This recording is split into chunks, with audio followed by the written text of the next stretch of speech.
look at these rappers today having freak-offs on all that. They seem to want to date the same girls. You have 4 different rapper date Joy Daphne. 4 rappers date Amber Rose, too. A couple rapper dates Wilson and Katrina Taylor, Ruby Rose, and countless others. This has nothing to do with the girls. These guys are rich and can choose anybody without the public baggage. But they didn't because being with all kinds of girls. A pretty girl just doesn't cut it anymore. The girl has to have some context behind her background. So when these dudes are smashing, just the thought of somebody he knew been in them guts excite him. That might sound absurd, but their level of freakiness is different from the average human. Regular people get nasty. They are a level above that. That is why their freakiness is disgusting. Because beyond nasty is disgusting, they already get used to all of the regular sexual intimate stuff. So the only way left to go is up. What used to be their ceiling becomes their floor. I know some of you guys know some of these wealthy guys that love sharing their girlfriend. Now you understand the mentality of those guys that love to watch other guys smashing their girl. Listen and take a peep into their psyche. Rich people are the freakiest humans on this planet. And it is not because money makes you a pervert.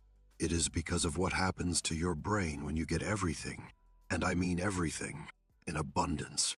Sex, attention, all of it, on demand. If you've ever wondered why the more access someone has, the weirder their behavior gets, stick around. Because this same mechanism is running in your life too right now, just at a much lower setting. And by the end of this, you'll recognize it in your own habits. Let's start with the actual science, because this isn't opinion. This is how your brain is built. Your dopamine receptors are responsible for pleasure. When they're firing high, you feel energized, focused, engaged.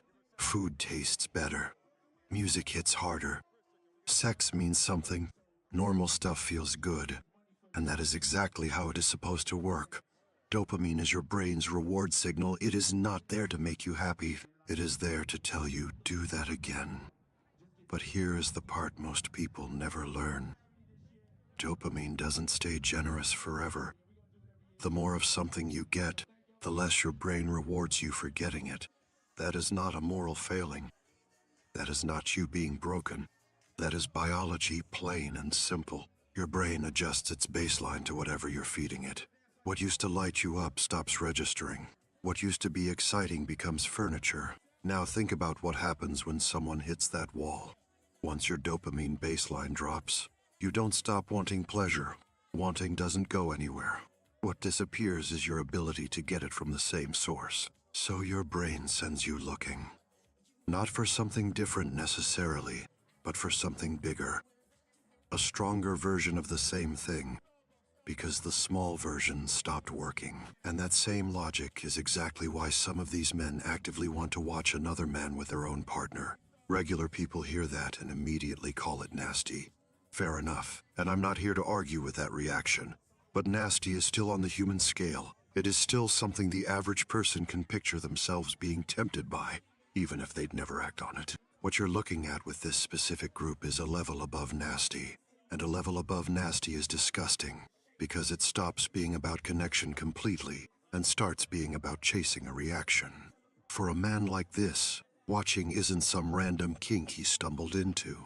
It is the next rung on a ladder he has already climbed most of. Intimacy stopped meaning what it means to you a long time ago, back when his dopamine baseline was still somewhere near yours. What is left for him now is whatever still manages to produce a reaction, regardless of what that thing used to mean to other people. Now here is the part that actually matters for you. Because this isn't just a story about people you'll never meet. The mechanism doesn't care how much money you have. It runs the exact same way at every income level. Every time you binge something in abundance, whether it is attention, content, sugar, validation online, you're doing the exact same thing these men are doing, just with lower stakes and a smaller budget. The lesson isn't rich people are disgusting, and I'm not like them. The lesson is that abundance without limits does this to any brain. It is given free rein over. Scarcity kept humans in check for most of history, not by choice, but by circumstance. Remove the scarcity, and you're watching what happens when the brakes come off completely. So next time you see a headline about which wealthy man is dating, which woman someone else in his circle already dated, you're not watching gossip. You're watching dopamine tolerance play out in real time.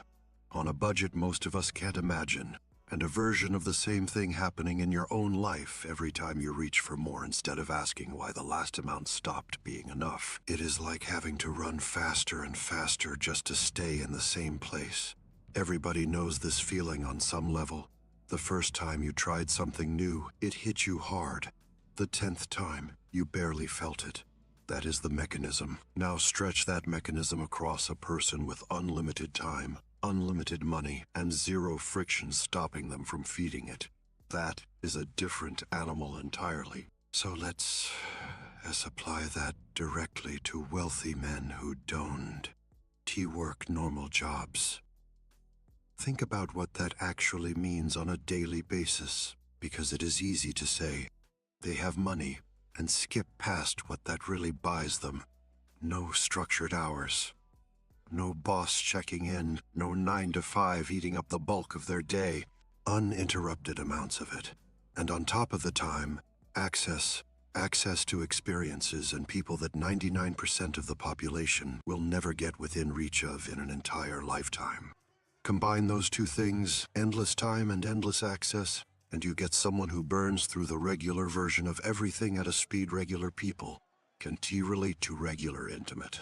Experiences got boring for them, but because volume does that to anybody, so the ceiling they used to reach for becomes the floor they start every new experience from. Whatever used to count as the peak is now just the starting line for the next thing they need to feel anything at all.